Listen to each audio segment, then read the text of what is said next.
শুভ সকালে সবাইকে নমস্কার জানিয়ে নতুন একটা পর্বে আপনাদেরকে অনেক অনেক স্বাগত জানাই।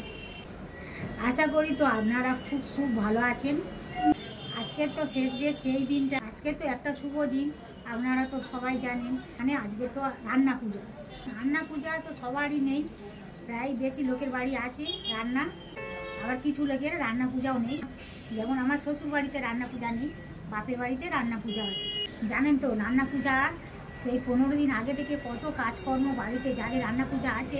আজকে বাজার থেকে এনেছে কাতলা মাছ, বড় বড় পিস, খুব মোটা মোটা পিসগুলো। এখানে কাতলা মাছ আছে 2 কেজির বেশি।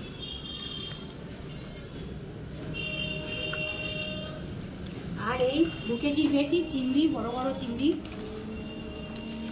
মাছ তো ভালো করে ধুয়ে নিয়েছি, চিংড়িও ধুয়ে রেখে দিয়েছি। এবারে চিংড়ির খোলাগুলো ছাড়িয়ে নেব। আজকে দুপুরে রান্না হবে কাতলা মাছের কালিয়া। এই ছোলা কচু কেটে রেখেছি, চিংড়ি মাছ দিয়ে কচু শাকের ঘন্ট হবে, তার সঙ্গে এই থোড় ভাজা হবে। এই দেখুন, এই থোড়গুলো হচ্ছে একটা কাঁচকলার থোড়। কাতলা সরু সরু করে কেটে নুন মাখিয়ে রেখে দিয়েছি। নুন মাখিয়ে রাখলে তো থোড়গুলো খুব সহজে নরম হয়ে যাবে। ধুয়ে রেখে দিয়েছি, কেটে বেছে নিয়ে আজকে দুপুরে রান্নাটা হবে। ভাত তো এদিকে হচ্ছে। কাতলা মাছগুলো দোকানদার বড় বড় করে রিং পিস করে দিয়েছে, অনেক বড় মোটা মোটা পিস। তেল তো খুব ভালো গরম হয়ে গিয়েছে, মাছ ভাজতে খুব সুবিধা হবে। এবারে একে একে নুন হলুদ মাখানো মাছ তেলের মধ্যে দেব। এতগুলো মাছ সব তো একসঙ্গে ভাজা যাবে না, দুবার করে ভাজবো। খুব পাতলা করে টানলে মাছের পিসটা আরও অনেকটা বেড়ে যেত, অনেকটা মোটা মোটা বড় বড় সাইজের মাছ, যেন মাছের পিসটা একটু কম হয়ে।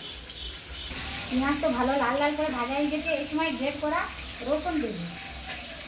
রসুন ততক্ষণ ভাজতে থাকুক, এদিকে মাছগুলো উল্টে দেবো।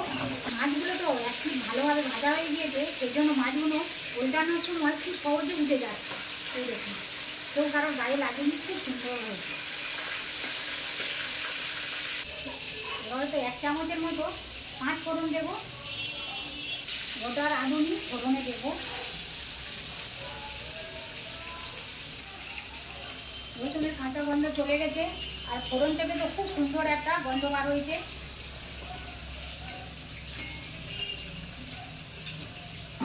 চিংড়ি মাছ তো আগে থেকে ভাজিনি, কেটে রেখেছি। এবারে এই মশলার মধ্যে দেবো।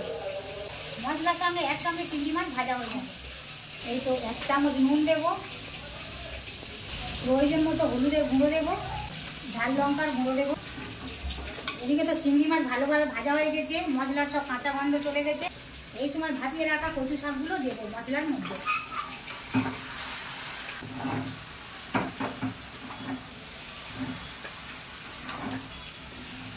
মাছগুলো তো খুব সুন্দর করে ভাজা হয়ে গিয়েছে। কড়াইতে তো অনেকটা মাছ ভাজা তেল আছে, আর তেল তো দিতে হবে না। তেলের মধ্যে এখানে কেটে রাখা 3টে পেঁয়াজ একদম পাতলা পাতলা করে কেটেছি, তেলের মধ্যে দেবো। আর এখানে তো 10-12টা কাঁচা লঙ্কা আছে, কাঁচা লঙ্কাগুলো টুকরো টুকরো করে কেটে নিয়েছি, পেঁয়াজের সঙ্গে একসঙ্গে দেবো। পেঁয়াজগুলো ততক্ষণ ভাজতে থাকো। এদিকে কড়াইতে গ্রেভি বেশ টক করে তো ফুটছে। এই সময় আমি ভেজে রাখা মাছ দেবো।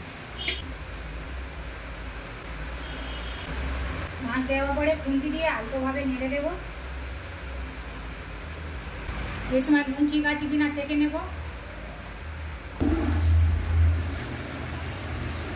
আজকে দুপুরে রান্না শেষ বেশ কমপ্লিট হয়ে গেল। বাপরে বাপ, রান্না করতে কত সময় লেগেছে, শেষ বেশ রান্না সবে কমপ্লিট হলো।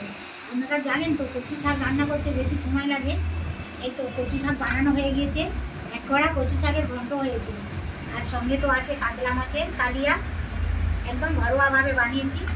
আর তো সঙ্গে আছে গরম গরম ভাত, উচ্ছে সিদ্ধ। আজকে দুপুরে তো আমার এই মেনু। আজকের মতো ভিডিওটা এখানে শেষ করছি। আজ তাহলে আসি। আর আমার সাধারণ রান্না আপনাদের যদি ভালো লাগে তাহলে কমেন্ট করে জানাবেন। আপনারা ভালো থাকবেন, সাবধানে থাকবেন, আর নিজেদেরকে খেয়াল রাখবেন।